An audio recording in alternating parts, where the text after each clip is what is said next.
it's been an eventful day and a half. Yesterday got a shower, started the morning great, did a nice long pre-trip. On the way to the shipper to pick up in on the east side of Boise, my e-log started messing up. The night before I was having problems with YouTube processing and uploading, and that, finally about the same time I got a message saying my upload just completely failed. My GPS was telling me the wrong speed limits. Just a whole bunch of minor things, not a big deal. Then I get to the shipper, and that's actually a pretty smooth process. Took a few hours, but I was able to re-upload my the last video to YouTube in that time frame, so it worked out. But as I'm getting ready to leave, I get a message on the tablet saying they yanked my my run from me, and I'm swapping with someone else. The guy finally came. He was really nice. We ended up swapping trailers, and he told me the tandems are really hard to slide on him, but he did give me a list of all the weights of everything. And I'm looking at the weights, and he's like 140 pounds underneath the 34,000 limit on the tandems. I'm like, ooh, that doesn't sound very good. I like to keep it, like 250 to 500 underneath the tandems, just in case, maybe you weighed before you got fuel in the trailer. I don't know. I just always like to have that buffer room. So I made it here to Payette, and I'm weighing the trailer on their scale, and it says I'm about 200 pounds over on the tandems. I'm like, cool. So there's probably a difference in scales. So I whipping around the dirt parking lot, and I'm trying to slide the tandems on this thing, and it is not going. It's a dirt parking lot, but even then it doesn't look like the tires are sliding, so I really don't know. But eventually I finally just gave up. And later I went to the bathroom, and I'm coming out, and I'm kind of walking by the trailer, and I just hear a hissing noise. Sure enough, one of the brake canisters is leaking. I'm not supposed to be looking at these things now since I'm off duty, so I can't report it. I gotta wait till the morning to do my pre-trip to report it anyways. I brought it over here to the trailer yard on the other side of the terminal. Despite the rest of yesterday and whatnot not being the greatest, we're gonna enjoy today. So for now, I'm just gonna wait for my trailer to be finished and just kind of hang out, and then we'll get on the road. Alright, so the guy came and gave me an update a little while ago. I dropped it off for the back driver's side brake canister leaking, and he came over and said, hey, the back passenger side brake canister is leaking. Alright, no big deal. I mean, it is kind of a big deal, but I'm glad they caught it. So they were changing both, and it's been probably about 2 hours or so. He came over and he's like, so we also noticed that the front passenger canister was also broken. We're replacing that, and then while we were doing that, we noticed one of the tires on the inside sidewall had a giant slit in it. So we're replacing a tire too. Should be done soon. You can take it. And I'm like, Jesus, man, that's a lot of things wrong with this trailer. And oh man, the trailer is fixed. It's great. Brand new tire, 3 new brake canisters, and on top of that 4th one that already looked brand new. So this thing works way better. It stops so much better. Well, it's kind of hard to tell if it stops so much better, but when the brakes are pulled, it holds the tires good. I just slid the tandems on dirt with no problem at all. They slid like butter, like one of the brand new trailers. So much better. Super thankful those guys for knocking out that work. Hence a Friday. I hate dropping stuff like that on people on a Friday, but they did an excellent job. And I gave the guy $20. He didn't want to take it, but I'm like, dude, just go buy some lunch or maybe some beer after work. And he gave it to the mechanic, and the mechanic came up to me, and he was thankful. So that's awesome. That's what it's all about. But I'm gonna go over across the street to the other part of the yard. I'm gonna rescale it on the way out.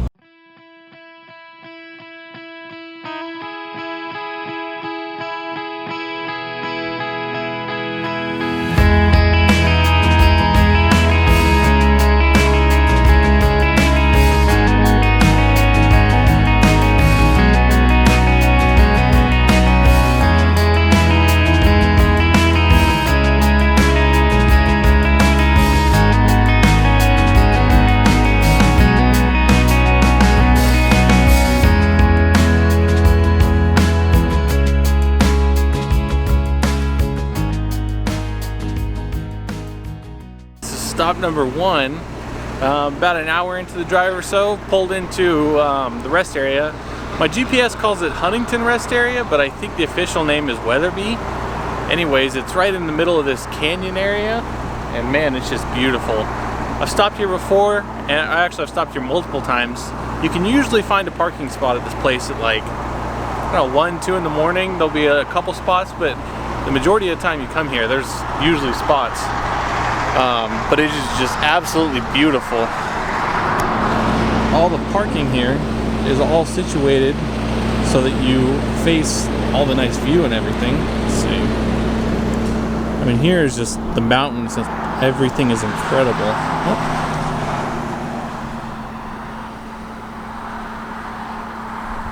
I love this place. You can just sit in your truck.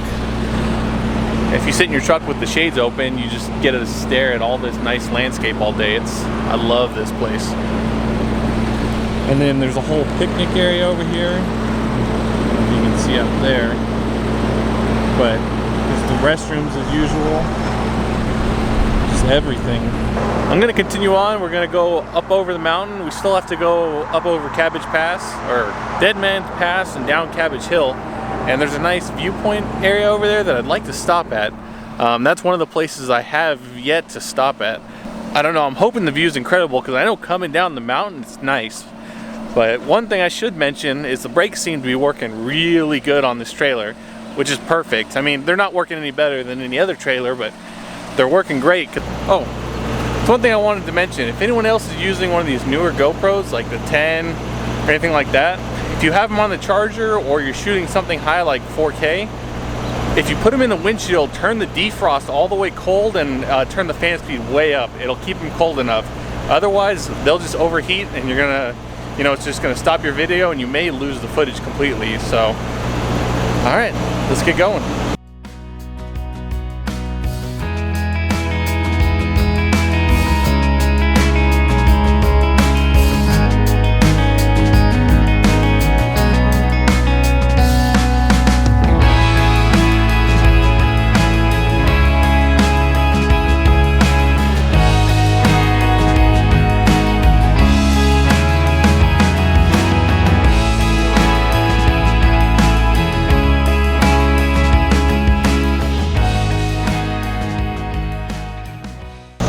Alright, so we just made it to the viewpoint where the top of like Cabbage Hill, I think they call it, just past Dead Man's Pass. The thing that sucks is it's kind of muggy out, so it's hard to really see. Like as far as you look, it just looks really hazy. So I'm not sure how well the camera's going to pick it up, but we'll go along and we'll go check it out so you can see it for the first time as well as me. It's really hard to tell how far you can see just because, like I said, it's so hazy.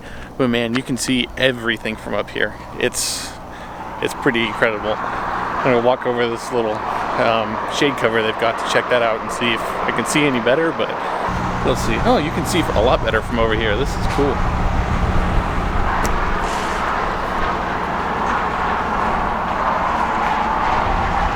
Come on, focus.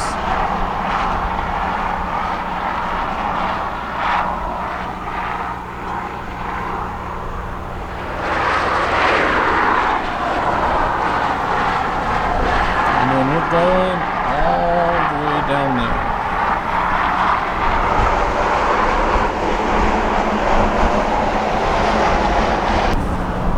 I don't know, there's not really a whole lot else to see around here.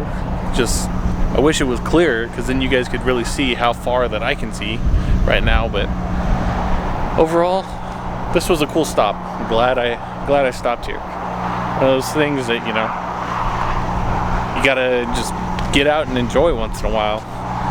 Let's get on the road. I still need to get some lunch over about 60 miles west of here. We're gonna stop at Boardman, get some Carl's Jr. And yeah, back on the road we go.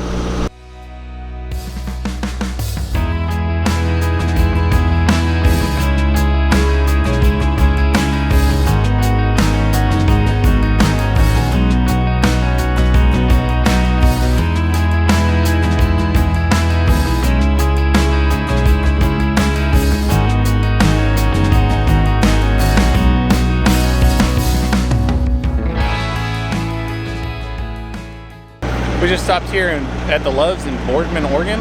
I like this place a lot. The parking lot's usually pretty open. Not a whole lot of people here. the Carl's Jr. is so good. Like, they just layer the jalapenos on that number 9 cheeseburger. It's good. And then the Love's itself is very clean. The Carl's Jr. is clean. The people here are nice and friendly.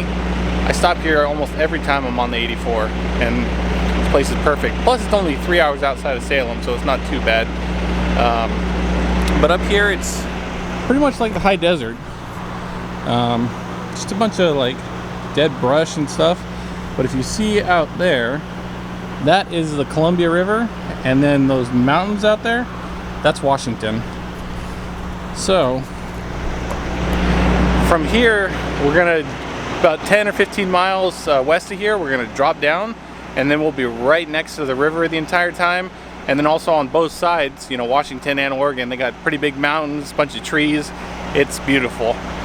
So we're gonna get going that way. If we I haven't stopped anywhere going that way other than one rest stop, but I was busy, so I don't really remember a whole lot about it. But I think we might be able to get close to the river. I honestly don't know, but I'm just gonna stop at them and see what's there and see how nice it looks. Take you guys along for the journey. But for now, we're gonna get on the road and we're gonna start the time lapse again.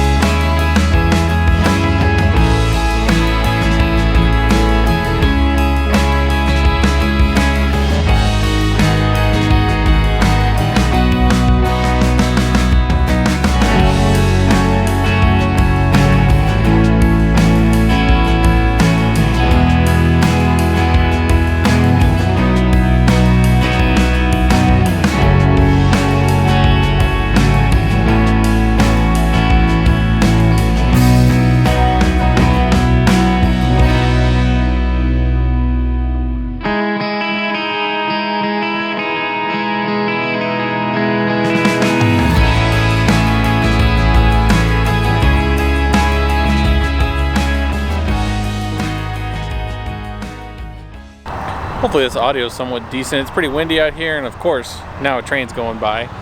But we stopped at this rest area that's just past John Day Dam, a little bit west of there.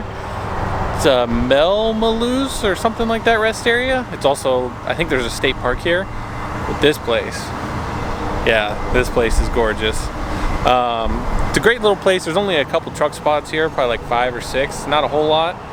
And I did pass one scenic area that looked pretty cool to stop at, but it's been, you know, all that muggy and whatever was going on, so I didn't want to stop. But here, maybe it's because the sun's going down and it doesn't look as muggy or as hazy, but this is just gorgeous. Check this out. Just incredible. You got the train going by down there. But man, all of this is cool. All the cliffs out there. Let's see if it'll focus. Just amazing.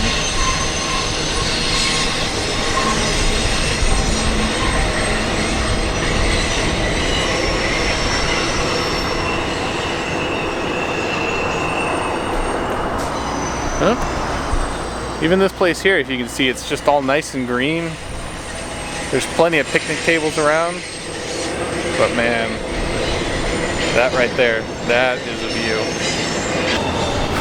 All right, that's probably gonna do it for here, just because I'm gonna get back on the road. I remember why I don't stop here very much, and that's because there's just so little parking spaces.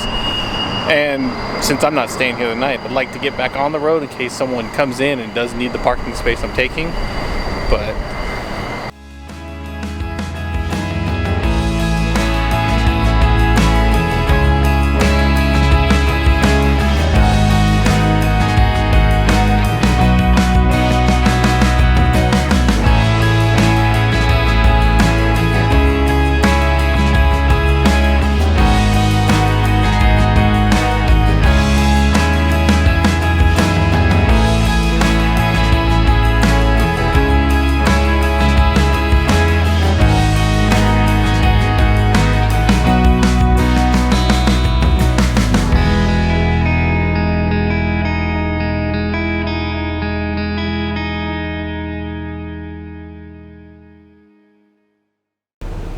All right, so we just got here to the Brooks terminal. I still got to go do this drop off tonight, but it's going to be dark, so there's nothing really to film, you know, in the dark. Just the GoPros don't do well in low light. I'm not sure how this does, and I'm not trying to strap a light to me and walk around a receiver. So a little bit chaotic here. There's not really much parking. I mean, where I'm parked now is in the obstacle course, but I'm only going to be here for like 2.5 hours, so I'm not too worried about that.